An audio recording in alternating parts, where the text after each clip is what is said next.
graça e a paz do Senhor e Salvador Jesus Cristo esteja agora entrando em sua casa. Hoje eu gostaria de refletir com você a respeito da oração do Pai Nosso. Oração conhecida de todos, todas, e na certeza você tem o hábito diário de fazer essa oração, dizendo: Pai Nosso que estais nos céus, santificado seja o teu nome. E aí continua a oração. Eu quero trazer um pouquinho, uma reflexão, uma breve reflexão sobre essa oração e te chamar realmente a atenção sobre os itens que essa oração marcam no nosso dia a dia. No livro de Mateus, no capítulo 6, nos versos 9 a 13, nós temos a oração do Pai Nosso. Eu não sei se você já teve a oportunidade de fazer a leitura dessa oração na Bíblia Sagrada. Se ainda não teve, numa oportunidade, eu te convido a fazer essa leitura. Mas uma percepção sobre esta oração, ela é importante e eu gostaria de convidá-lo a refletir sobre isso. Jesus dá aos seus discípulos um modelo de oração a ser seguido. E este modelo, a oração do Pai Nosso, nem sempre nós nos damos conta deste modelo como convém. Na oração do Pai Nosso, nós temos a seguinte expressão. O primeiro momento: Pai Nosso que estás nos céus, santificado seja o seu nome. Essa primeira expressão, ela diz respeito a um momento de adoração, a adorar a um Deus poderoso, a um Deus superior, a um Deus que age em favor de toda a humanidade.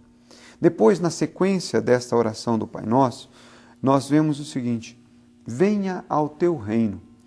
E aí algumas pessoas poderiam me perguntar a respeito deste reino. Qual é o reino de Deus? Qual é o reino que nós estamos convidando a esse Deus participar? Deus construiu o seu reino na face da terra e nos permitiu, como homens e mulheres, neste reino permanecer. E este reino, o reino de Deus, ele é construído em nosso favor, para nos servir e para nos auxiliar. E muito mais do que isso, para nos abençoar.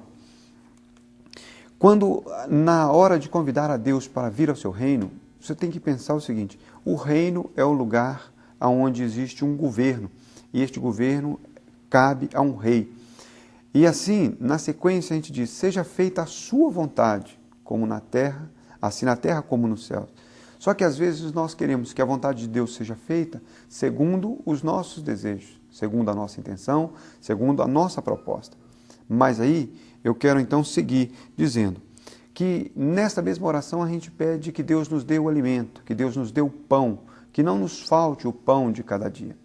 E nessa sequência, às vezes nós estamos tão preocupados com este alimento, com este pão, que deixamos de atentar para a realidade do nosso próximo, daquela que está à nossa volta, que muitas vezes não está vivendo ou experimentando do mesmo pão que nós experimentamos dia após dia.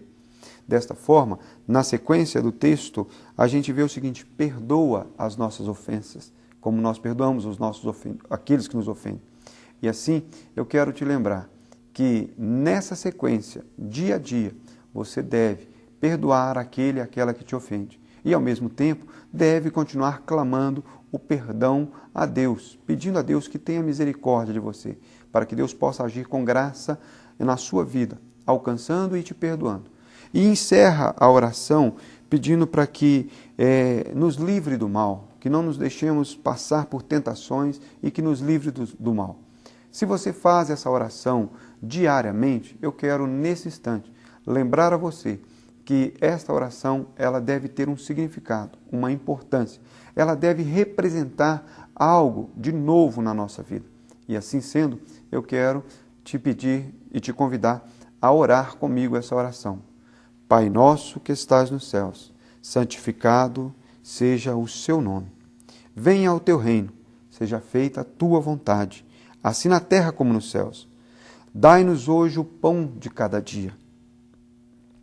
Perdoa as nossas ofensas, as nossas dívidas, assim como nós perdoamos aqueles que nos ofendem, aqueles que nos devem.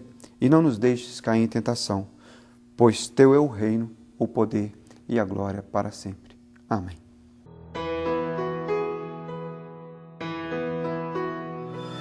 Senhor.